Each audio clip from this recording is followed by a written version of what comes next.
coming to how I even got into FOSS, I guess it started when I joined MLH Fellowship, which was back in 2020 or 2021. I can't really exactly recall.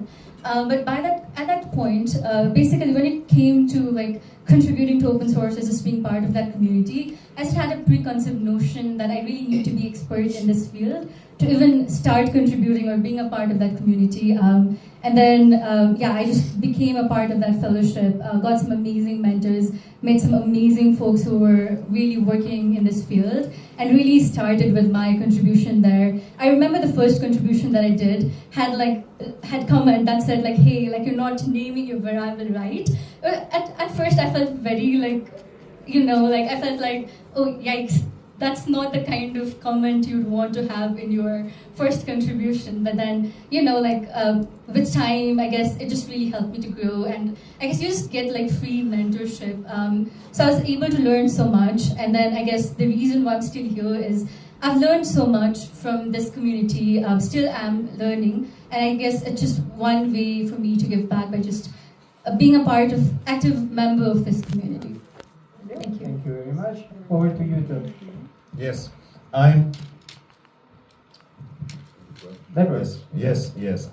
I was system administrator. I'm probably the oldest here on the panel, where the old graybeard, born 1970, and same age as Linus Torvalds. And I was system administrator back in 1997, and in theoretical physics department where I did PhD in physics, and there I got the first contact to free software. My first task was installing SUSE Linux 5.1 on PCs, so that the everyone had a PC in their office with a Linux. And during this time, when I was system administrator, I learned more about free software. I read in magazines about it and about the contributions and how it all works, and also by the work itself.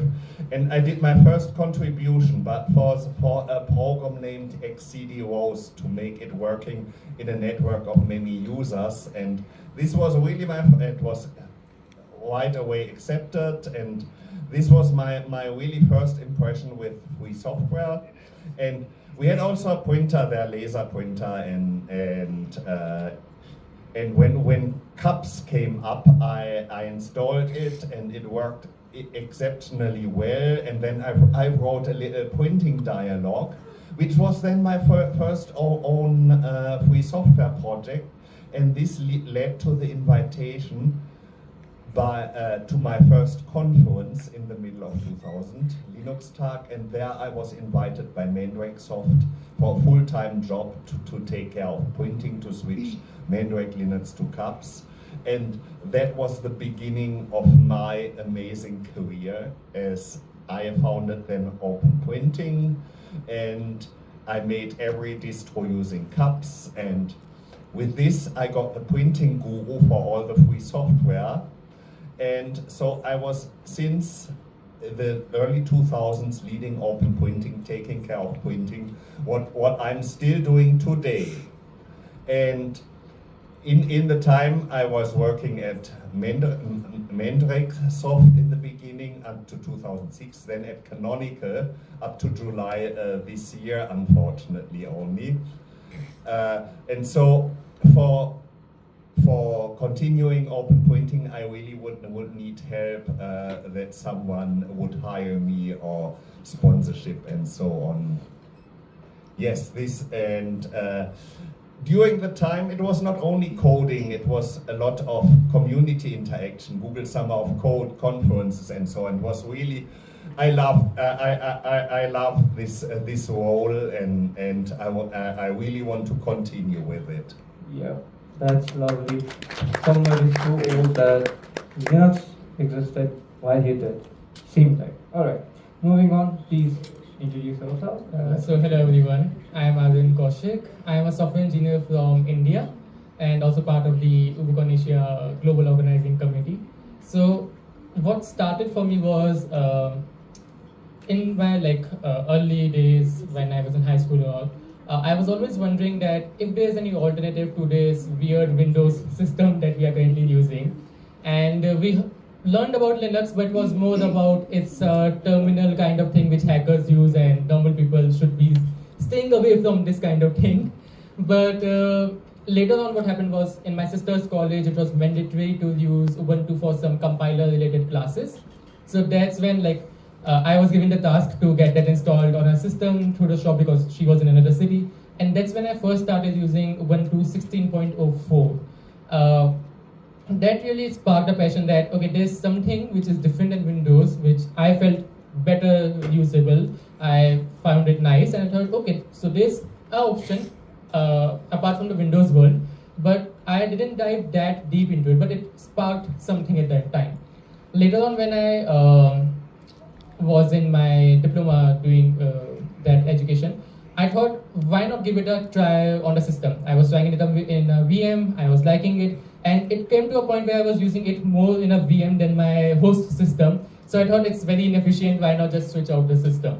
I did that and it was a turning point for me. Later on, there was a GNOME extension which people were using, but the maintainer stopped maintaining it. And some people were asking for some features. I thought, well, I'm technical, I have done some course, why not put it to some good use finally? So I developed some features for them, they liked it, they said, I want this, I want that. Other people also started to ask for features. I forked it, gave them the features, and in time I became the maintainer. So I started maintaining that. I got more into GNOME, then I did my Google Summer of Code with GNOME Foundation.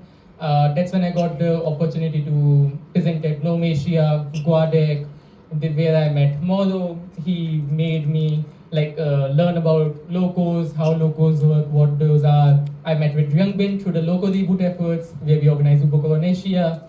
And it's just very natural progression which happened. And the reason why I still stay in the community is because of the people.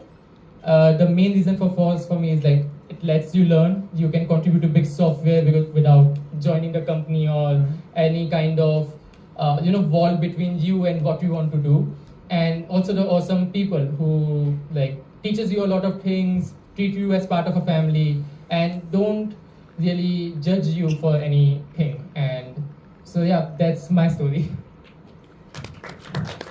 So probably I'm the youngest one here. So all of you. So hello everyone. Myself Upendra Prasad Nepane. So I'm in a tech community from since 6 or 7 years. So currently, professionally, I own my company called Carnovation. It's a cloud consulting company. So yeah, I recently started that. So starting about my open source contribution. So during my bachelor, so as I already mentioned, I'm true active in tech community. So I was fortunate to lead different kind of tech community, founding different kind of tech community, including TOSIS, Attack Karnali, AWS Cloud Nepal, and others. So I'm also contributing on different tech communities that are available in Nepal. So regarding the open source, so back in my college days, so we used to organize, Google Summer of Code related workshop or the information sessions, and we used to organize Hacktoberfest. And actually, I have a hands-on experience on OSM mostly, not in the OS part, but I have explored other part of open source FOSS part. So we were fortunate to map whole Karnali highway using OSM, collaborating with one of the organization from Philippines. So, and later on, I have been contributing on different tech community that including the event organized by Ubuntu Nepal, GNOME Nepal. So yeah, I'm also helping current Ubuntu Nepal organizing this UbuCon Asia, which is happening first and the last time in Nepal, I guess. So yeah, that is all from my side. So yeah, the thing that is keeping me to contribute in community is the passion that other people, the energy that other people gives you, that resonate and provides you extra energy to do something better. And first and foremost, the networking is the best part of what we get from the community. And another thing is exposure. And also, I love to give back to the community. That is why I'm still contributing from since last 6 or 7 years. So yeah, that's from my side. Thank you very much.